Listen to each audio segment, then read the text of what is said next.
Hey, it's Dom and welcome back to my channel.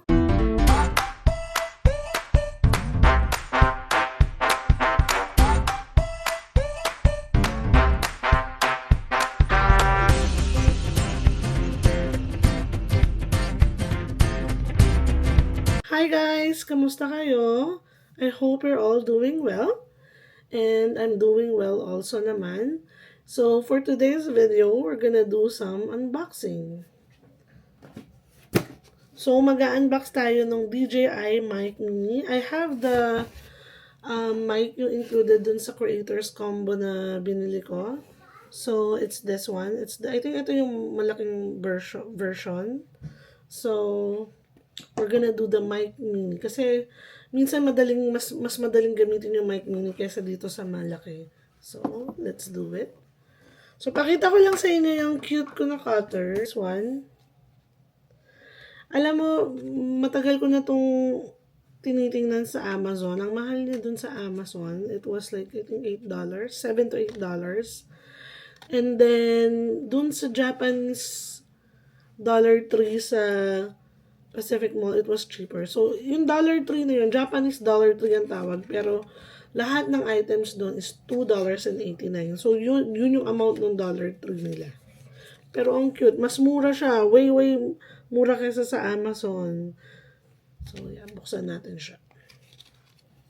So, buksan natin, guys. So, I got it at Amazon. Sa Amazon ko siya binili. So, it's this one. Honestly, pinag-iisipan ko kung kukunin ko yung white or black nung una. Pero sabi ko, meron ako ng black. So, try ko naman tong white. Diba? So, dito, ito siya. Ako, ano yung included sa box, nakalagay siya dito. So, meron siya nung transmitter, clip magnet, charging dock, USB-C cable, compact carrying pouch, at saka yung windscreen na magkaibang kulay. So, ganyan siya pag binuksan. So, ang cute kasi meron siyang mini pouch. Kasi yung dun sa creators combo, yung kompleto lahat nitong camera, medyo malaking pouch siya. So, eto maganda kasi pwede mo lagay yung mga gamit mo dito. Pag ayaw mong dalhin yung pouch na yung malaking lalagyan na yun. So, first, we have the USB-C cable. And then, ito yung windscreen, yung nilalagay sa tuktok ng mic. So, there's black.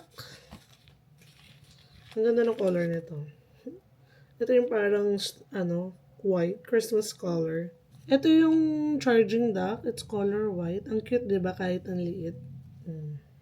So, lalagay ko muna ulit dito sa lalagyan. Tapos, ayun, ito, papakita ko na sa inyo yung mic. So, ang cute niya. Kasi para pag gusto mong maliit yung mic kaysa yung malaki. Tapos, mamaya testingin natin to guys. Oh, I like the color.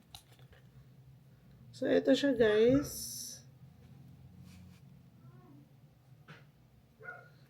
Tapos, may, siya, yung magnet clip ba tawag dito. So, may magnet clip siya. Tapos, pwede mo rin siyang i-clip sa mo. So, try natin. So, yan. Ipit natin siya dito. Try natin siya, no? Ayan, guys. Nakunik ko na yung mic. So, ito yung tunog pag suot ko na siya. So, nalilito pa rin ako sa settings nitong camera ko at saka nitong mic. Kasi yung isang mic ko din, medyo nalilito ako. I mean, practice lang. At saka aaralin mo lang talaga. So, how does it sound, guys? I like the color. It's white kasi parang lagi na lang black, diba? So, minsan kailangan maiba naman. And that's one of my favorite color. Yellow, white, and pink.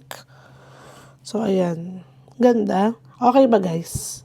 Pero alam mo yung natatawa ko kasi yung ultimo na pag nagsasalita pala ako kasi pinakinggan ko. Alam mo yung parang, para ka nagsasalita na parang naaano mo yung hininga mo.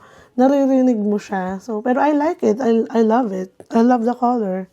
So, DJI Mic Mini, white version naman to. Because there's two colors, black and white. So, something different naman. Kasi yung DJ mic ko nga na malaki is black. So, I like the white one naman sa small. So, trinay ko lang. And I love it. Hi. So now we're gonna do the Q&A mom edition. And I just want to thank everybody na nag-send ng questions sila. Thank you for sending your wonderful questions and I will do my very best to answer. So let's begin. So the first question is, what is it like having kids with a large age gap? Do you think it's easier or harder? So to answer this question, being a mom to kids with a big age gap is a mix of challenges and also I considered it a blessing. My firstborn Andrea is 11 and my youngest Adelaide is just 1. And if you are new to my channel, I do have a middle child, a second child, but unfortunately she's in heaven now. She passed away only a week after she was born and we really, really do miss her so much. The hard part of having a large age gap, Adelaide can sometimes be alone while Ate Andrea is busy in her room, and yeah, so they're not always the besties, playmates the way I imagined. But the beautiful part is watching Ate Andrea step into a role of being a protector and a caregiver naturally to her baby sister.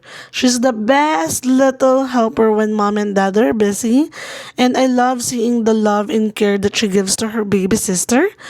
Those moments remind me of the incredible bond that can grow even with a big age gap.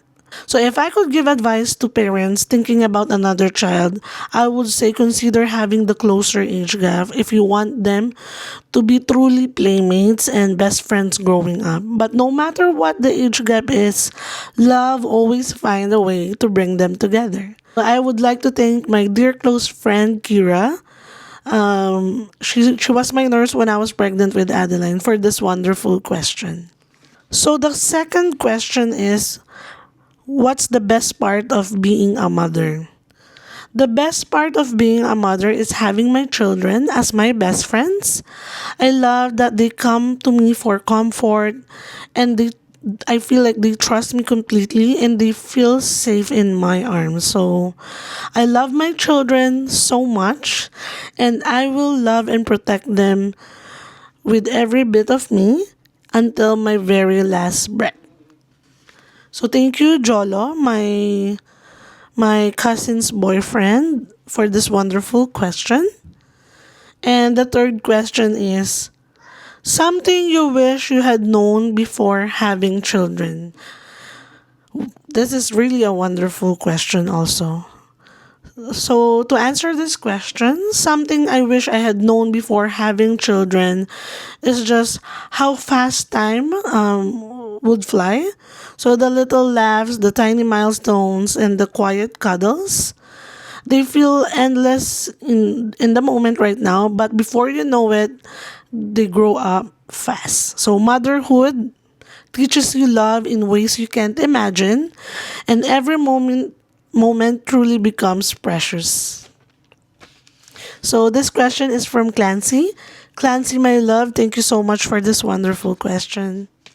And for the fourth question, how did you feel when you first discovered that you were pregnant with Andrea? When I first found out I was pregnant with Andrea, I was really completely in shock and honestly nervous. She wasn't planned, but from the very start, we knew she was a blessing. So now looking at her today, I feel so grateful. She's not only a responsible first child, but also the most loving big sister, caring for her siblings in ways that fill my heart with so much pride and joy. So thank you, Giselle, my BFF, for sending this question. So she has two more questions. So I will definitely answer this two more questions. So the fifth question is, how do you handle kids when they're being difficult or throwing tantrums? So yeah, so to answer this question, it can be really hard, especially when you're busy. When my kids throw tantrums, I try to stay calm, but it's really, really hard. And I try to help them understand what they did wrong, So it's a bit challenging. So at home, I often give them a little space to calm down, or I wait until they notice I'm serious. It's a learning process for both of us, and patience is the key. Patience is the key. Patience is a key and the key. Okay? And yeah, so thank you for that question, BFF. So the next question is, what has been the most rewarding part of motherhood? Wow. So to answer this question, the most rewarding part of motherhood has been watching my children grow and become their own little people, while knowing that I get to guide, love, and protect them along the way. So their smiles, their hugs, and the trust they have in me, it fills my heart in ways I never imagined. So every hug, every laugh, every milestone reminds me that all the challenges of motherhood are all worth it. So thank you, BFF, for that question. So the next question, the seventh question, is how do you handle screen time and technology use? So managing screen time can be really challenging, to be honest. So my eldest sometimes forgets to do her homework or loses focus because she wants to watch her show. So when we take her device, she cries, but once she's calmer, I explain why and what she did wrong. And to be honest, it's really, really challenging whenever we do that to her. So she's learning, we're learning, and it's all about patience and guidance when it comes to handling screen time or technology use for your children. So the next one is, thank you, BFF. That's her last question. So the next question, it's the eighth question. It's it's Tagalog. So I will read it in Tagalog. So wala ba talagang favorite child? So to answer this question, for me, para sa akin, wala naman talagang favorite child. But maybe kasi nung mas bata tayo, the way we think, I think we're all still immature when we're younger, right? So sometimes we feel jealous to our siblings, but as we grow older, we realize it depends on our perspective and how we were raised. So in the end, every child, lahat ng bata is love in their own unique way. So I think it's just all in the head, but it's um it's about learning what's our perspectives, and learning the that we, when we were kids, we were immature. Now that we're older, we think more mature now, right? So this question is from my cousin Ate Jojo from the Philippines too. Thank you so much, Ate. Miss you. So the next question, this is the ninth question now. How does it feel to have two beautiful babies, and do you want to have more in the future? So I feel so incredibly blessed to have two beautiful babies in Earthside, which are at Ate Andrea and Adelaide. And for sure, if Adeline is here, she's gonna be the one of the cutest baby also, one of the most beautiful baby. So I truly couldn't ask for more from my kids. So honestly, I do want to have more children, but I'm also a little bit scared. Losing a baby right after giving birth, it was a very traumatic experience for me. That's why when I got pregnant with Adelaide, I was really, really nervous. But I believe that if it's meant to be, God will give it, and no matter what we plan, if He doesn't, I still feel deeply blessed for the wonderful children that I have. So that question is from Mary Dominique, one of my good friends. Thank you so much, Miss Yuneng. And for the 10th question is, how did you survive when you were a first-time mom with Andrea? And what's the difference with Adelaide now? To answer this question, I remember being a first-time mom with Andrea. It was tough at first, but with family's help, Daddy Alvin and I managed. The toddler years were especially hard because we were both working full time and she was in daycare. So with Adelaide, it's different. I'm not working right now, so I can focus on her completely and be hands on with her.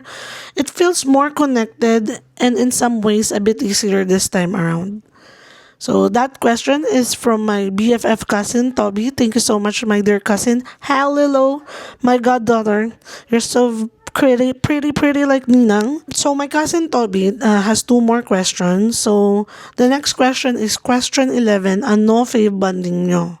Ano ang favorite bonding? So what's my favorite bonding with my kids? So my favorite bonding with my kids are just very simple. Going to the park, running errands with them, shopping, and enjoying little food trip. 'Di ba? Sarap kumain eh. So those are the moments I cherish the most. So every time that I get to spend time with them, I always cherish it. Even in the simplest way. So, yeah. So, thank you again, my dear cousin Tobin. So, the last question is question 12. Ano yung good thing na nabago sa'yo from nung single ka pa and ngayon na mother ka na? So, the best change that I've experienced since naging mother ako from being single is having a direction in my life, honestly. Parang mas nagkaroon ng direction yun buhay ko. And I feel strong to live, to grow, and to care for my children every single day. So parang mas nagkaroon ako ng purpose na mabuhay and mas ginanahan ako mabuhay dahil sa mga anak ko. So yun lang. So again guys, thank you so much for sending this wonderful question. Alam nyo, habang ginagawa ko tong Q&A, medyo kinakabahan ako kasi ngayon ko lang nagawa tong Q&A Motherhood edition. So guys, thank you so much for these wonderful questions and I hope nagustuhan nyo yung mga sagot ko. And I hope na nagustuhan nyo tong vlog. See you on the next vlog. Bye!